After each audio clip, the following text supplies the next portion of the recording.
right? The most angst, all of these things. And when we're in those conditions, it's very hard for us to see reality for what it is. Yeah.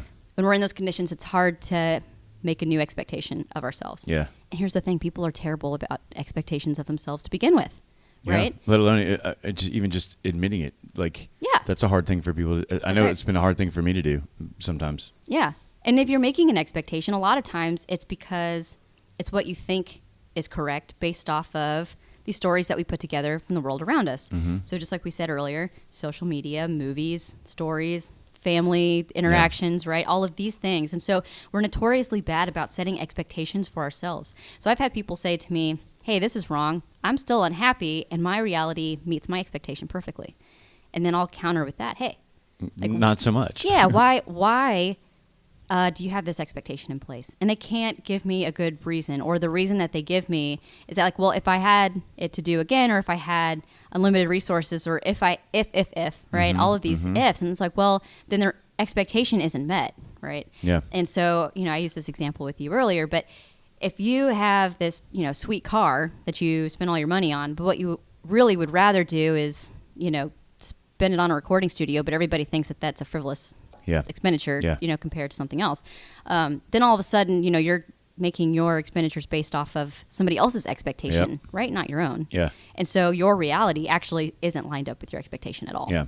Which is why they always say, you might as well fail at doing what you love. Right. Because it's much better than failing at doing what you don't love. Exactly. And along the way, you're going to be growing towards the thing that you want to do because there's lessons learned along the way. Yeah. Intrinsically, you're going to be getting some kind of value out of it just because you're going to meet somebody new, or you're going to experience something new, or you're going to be able to take a lesson away and apply it to the next new thing that you care about based off of an expectation that you have assigned something valuable to. Right. And oftentimes what we do with the expectation also is that we don't make it robust enough. We think that we want something based off of the way society wants it. Right. But we don't have necessarily any metrics associated with it. We don't have a timeline associated with it. Yeah, I think we squash the dream sometimes because we're afraid of it being so big. Yeah, and so it's just like, oh, I'm never going to attain that, and then we just spin our wheels and we're sad about it. Yeah, and so if we could just give ourselves some metrics and we could see that positive movement towards it, all of a sudden we go from a really big problem to a really small problem. That gap shrinks a whole lot more. Yeah.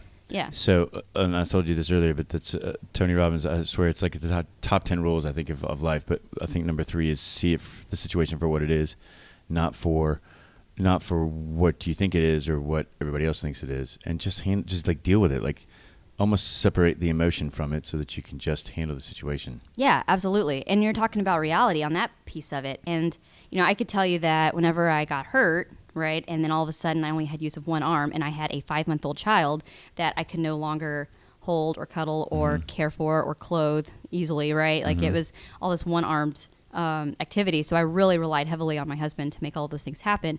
I had an expectation of what motherhood is supposed to be and the level of care I'm supposed to be able to provide, right? And my reality in my head was that I was falling way short of that I was a terrible mom because I wasn't meeting those benchmarks. Right.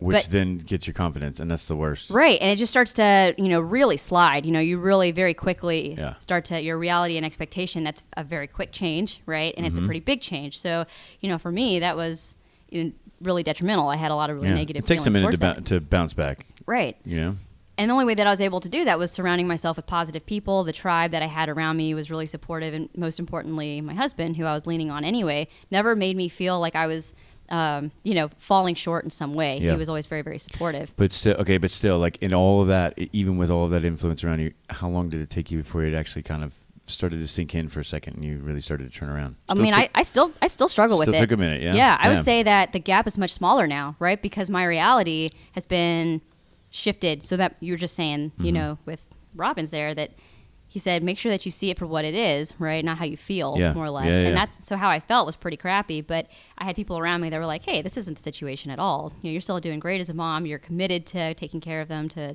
doing all these things, to providing for them, to finding better ways to modify your own situation in order to provide the level of care that you expect to be able to give, right? Yeah. And so the reality at that point, it went from a very wide gap to a shorter gap. It's not closed by any means. I still fight with that all the time. Be like, this is what I want to be able to do.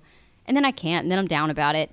And then I actively try to find a way to modify either my actions or something that they're doing in order to meet that expectation. So, Yeah.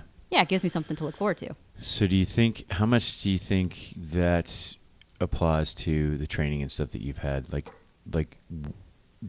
in your training through the military, have they taught you to see the situations as they are? Have they taught you to adjust to rapid change in environments or realities? Or because I imagine in a combat zone or anything else, high stress, like things change like that. And so part of your training, I'm assuming, would be to be able to adjust to that pretty quick. Rapid dissemination of facts. Yeah, is that what it's called? It's not. That's just what I'm calling it. But no, what they really teach you to do is called compartmentalization. Yeah. And so, but that can also lead to some negative things, which I think is Yeah. one of the reasons why they have such a robust resiliency program, right? To remind people, hey, the stuff that you put into a box, so that We way still you got to could deal with it. Right. So that way you could focus on the crisis at hand. Eventually you're going to have to deal with it, or it's just going to keep building and building and building. Yeah. And then it's going to explode, and you don't know exactly when or where Or or how. against who. Yeah.